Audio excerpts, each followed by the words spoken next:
Beth was back at work the next day and was waiting for her mom to come pick up the adoption packet. Beth woke up exhausted from the nightmare last night. Leland was still sleeping beside her, along with Francis on her other side.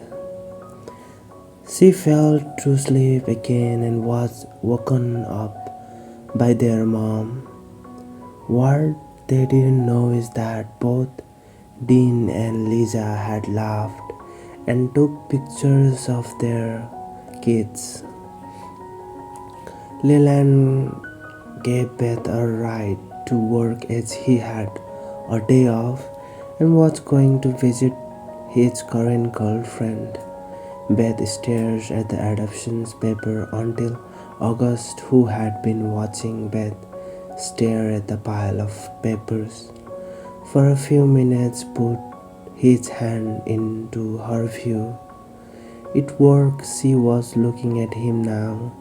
He smiles, and she couldn't help but smile back. "What are these?" he asks, looking at the pile of papers.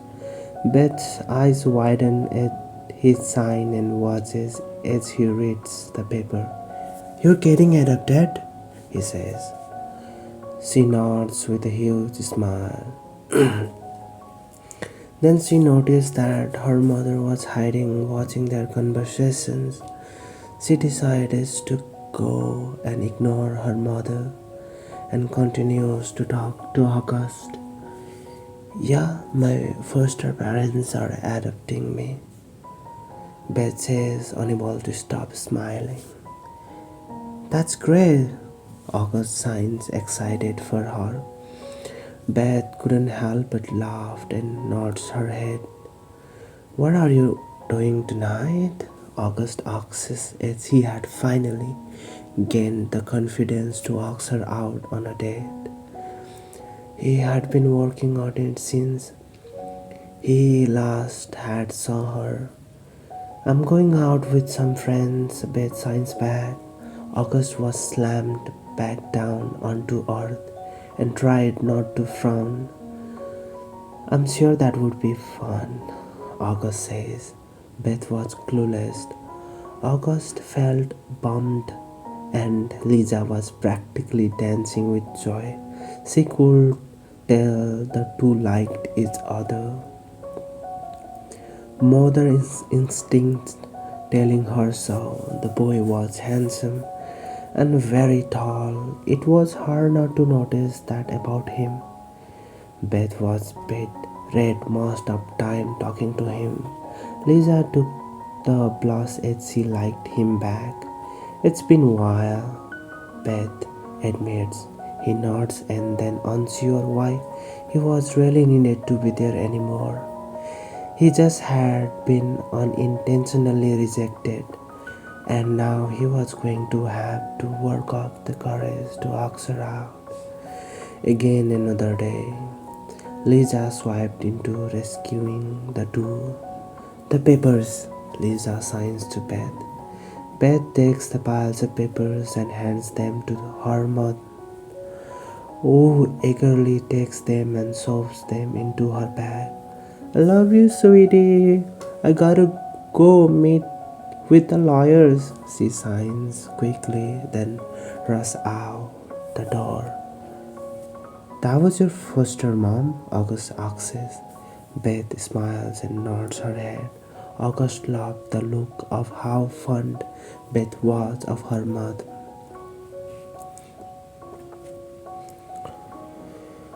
"How's the coffee shop?" August asks, obviously making the conversation awkward. Beth smiles and finally catches on.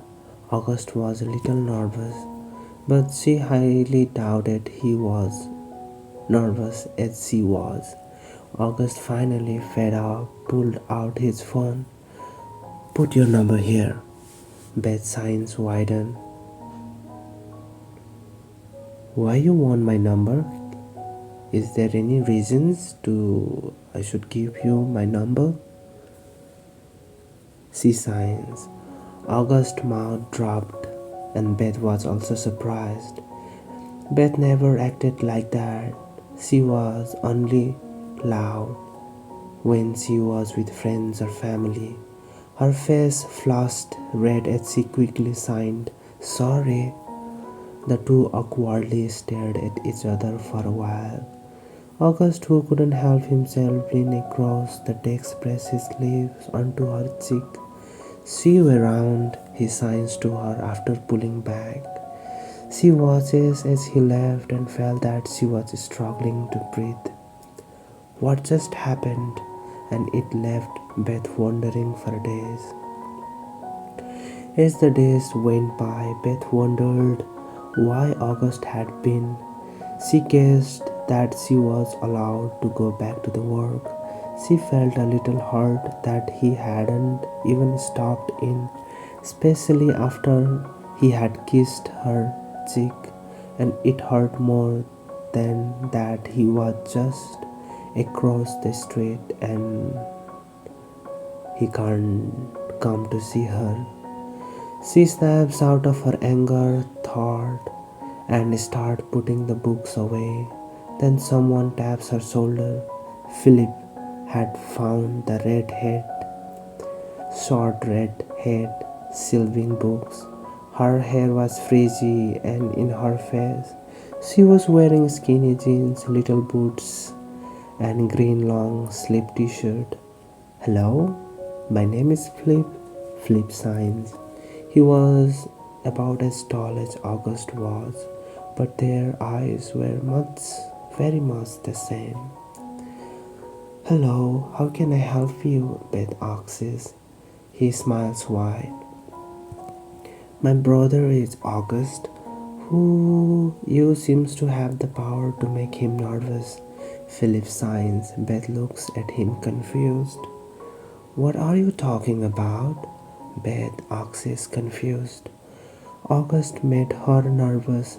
He confessed her sins as his column was hypnotizing. "You make the best lawyer in Vancouver nervous." Philip signs. To her was a mischievous smile. "No," she signs, shaking her head. "He makes me more nervous." The two hit off already, becoming a good friends. There is a group of us that are going to meet up at Dave and Buster's tonight. Want to come?" Philip asks. "Is your fiancée gonna be there?" Beth asks, wanting to meet the woman that had bowed Philip to his knees. Of course," he signs, smiling. Beth smiles and nods her head. "Alright, I'll go. Is it okay if I bring a couple of my friends?" she asks, curious. He nods. "Of course," he signs. The thing about deaf people is that they were always excited to meet new people that were also the part of the culture. It was like they were a family.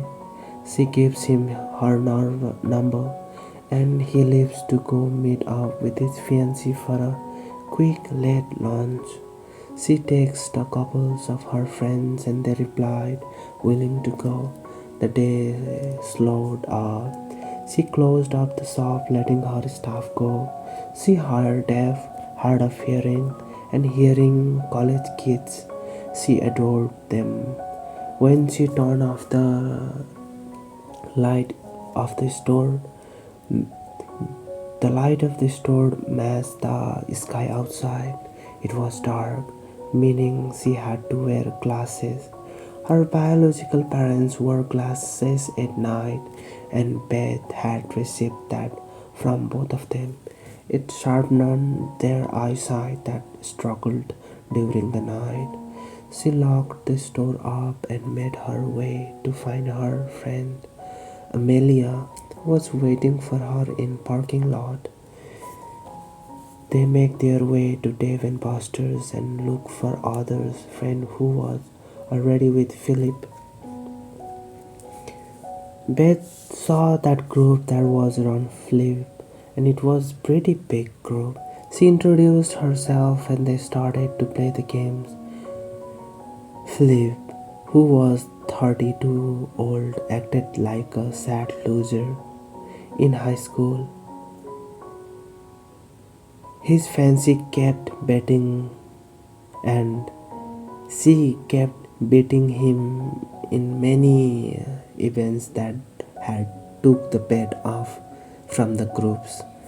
You want to play Dance Stand Revolutions? Philip's fiancée Lola asks.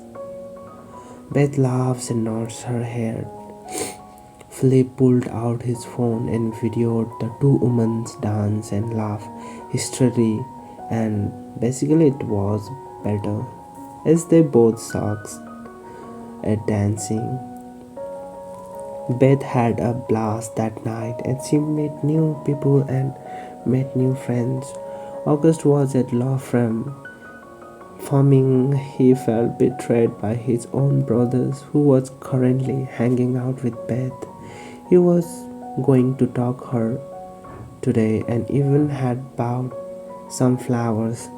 There was a flower shop beside the bookstore, which Beth admitted why she bought the space next door.